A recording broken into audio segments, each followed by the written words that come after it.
in Oklahoma and Iowa have passed bills granting immunity to drivers whose vehicles strike and injure protesters in public streets.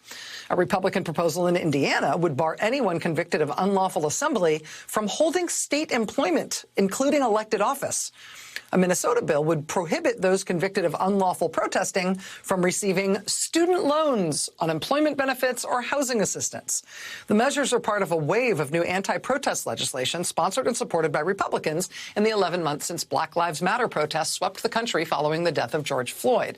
But while Democrats seized on Mr. Floyd's death last year to highlight racism and policing and other forms of social injustice, Republicans responded to a summer of protests by proposing a raft of punitive new measures governing the right to lawfully assemble.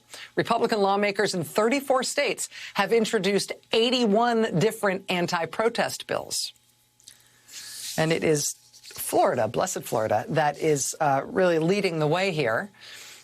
This week, on Monday, as the jury started deliberating in the Derek Chauvin trial, Florida Governor Ron DeSantis, flanked by an all-white crowd of fellow Republican officials, made Florida the first state in the nation to actually sign into law one of these bills granting immunity to drivers who drive into protesters on a road. Florida law now basically gives you a get-out-of-lawsuits free card if you run your car into protesters, provided the people that you hit with your car were engaged in a riot at the time. Now, you may ask, what exactly does riot mean in this circumstance? When does a protest become a riot? Well, helpfully, this new bill also massively expands the definition of what it means to riot in the state of Florida. It now only takes 3 people to make a riot now in Florida.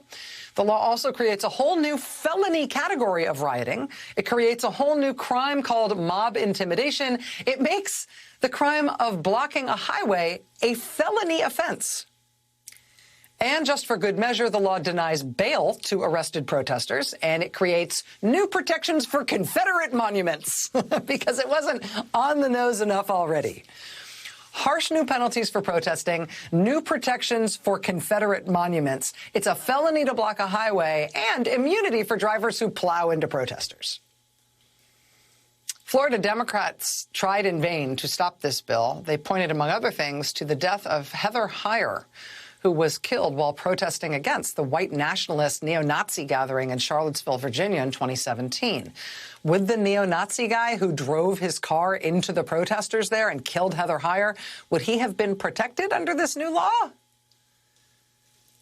That's terrifying, right? Which is the whole point. To make protesting feel like too much of a risk. Not only because you could be arrested and charged with a felony for all sorts of stuff that doesn't seem like a felony, but also because drivers who might be hostile to you for whatever reason or just scared of you will know they have special legal protections if they deliberately run you down with their car. A federal lawsuit filed today against Governor DeSantis and other Florida officials claims that this new law is unconstitutional for exactly that reason, because it redefines protected First Amendment speech as rioting. It uses the threat of excessive penalties to hinder free speech. We'll see if this law survives in the courts. It's probably an important indicator that it's already been the source of the subject of a lawsuit when it was only signed 2 days ago. But just step back from this a little bit. I mean, think about where we are as a country right now, what we have just been through with this gut-wrenching trial for the murder of George Floyd, this collective sigh of relief among so many Americans that there was a guilty verdict in that case.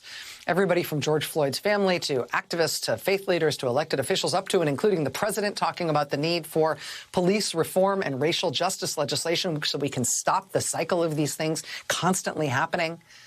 In our generation, we could stop it somehow. We could stop telling ourselves that it's inevitable. We could take action to stop it. And then Republicans across the country have decided that what their priority is in this environment is to crack down on protesters and protect people who ram their cars into them. This bill in Florida was House Bill 1. It was their first priority, the very first bill that Republicans worked on in this session. It was the top of their agenda. After Florida's governor signed the new law, Democratic state lawmakers held a press conference of their own on the steps of the state capitol. State Senator Chevron Jones opened the event by talking about priorities. Show me where you place your time and energy, and I'll show you your priorities. Our response to injustices in this country is protest. But their response is to criminalize it when the recourse for us is to turn to the streets to make our voices heard in this unjust system. Governor DeSantis' actions today goes to show that he's not concerned about the lives of black and brown people who so happen to be citizens of this diverse state that many of us call home. He ignored us today and our cries from the Senate floor and also from the House floor. If he was concerned, he would have addressed the killings of black men by the hands of police officers. That is Florida State Senator Chevron Jones, who joins us live now. Senator Jones, thank you so much for making time to be here tonight. It's a real pleasure to have you here, sir. Thank you for having me today. So first, let me just ask you if I got anything wrong in the way I described this new law in your state, or if there's anything I missed that you think we should know about this. I'm obviously looking at this from outside, considering it in the context of a lot of other states seeming to follow Florida's lead. Did I screw any of that up? No, you did not screw any of it up. And I also would like to add that the bill also hinders local government from having the ability to be able to alter any of their public safety budgets, which definitely ties the hands. So now you put a nonpartisan body, their decisions in the hand of a partisan governor. Which is unfortunate. And because of this, many of our cities and municipalities have spoken out against this, to saying that how do we alter our budgets if we need to put dollars in another silo? We can't. Now we have to go through the governor's office to try to do that. So you were spot on. So public safety budgets in local communities around the state are now restricted by order of the governor. Local authorities are not allowed to make changes in their budgets around public safety issues without getting essentially permission from him? That's correct. And he also said in his press with Laura Ingraham on Fox News yesterday that anyone who was against this legislation, these were the same individuals who wants to defund police. Well, mind you, let's be extremely clear about something. In the district in which I represent, which is the largest black district within the state of Florida, the third largest in the country, there is serious concern when these cities have to alter their budgets to be able to put dollars in other silos. And I'm sure there are other cities across the state of Florida who fall into this category. So yes, what the governor has done, he's literally has preempt the ability for cities to be able to alter their budgets, and they have to go through him.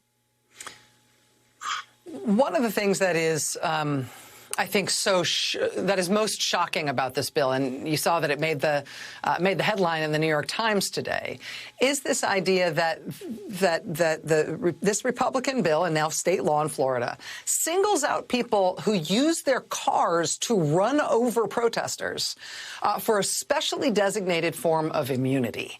I mean, you know, the freaking Al-Qaeda magazine, when it used to exist, used to advise Al-Qaeda adherents that a great way to terrorize lots of Americans is to use a readily available large tool, namely a car or truck, to run down Americans as a way of committing terrorist attacks in this country.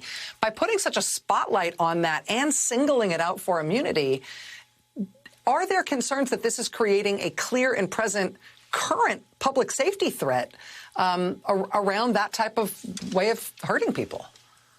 Absolutely. It does create a threat. That situation happened in Miami last year during the demonstrations of the George Floyd riot. Someone drove their car in Miami through a crowd of demonstrators. Under this current law that we're looking at right now, that individual can ask for immunity in that. And so, and let's be extremely clear that the governor has created a piece of legislation that no one has asked for. Instead of the governor doing what needs to be done to protect the lives of black people within this state, who is included within the 22 million people in the state of Florida, you begin to create these other penalties that will do nothing but to create more individuals to be in our criminal justice system and to continue to clog up our jails. So it does nothing.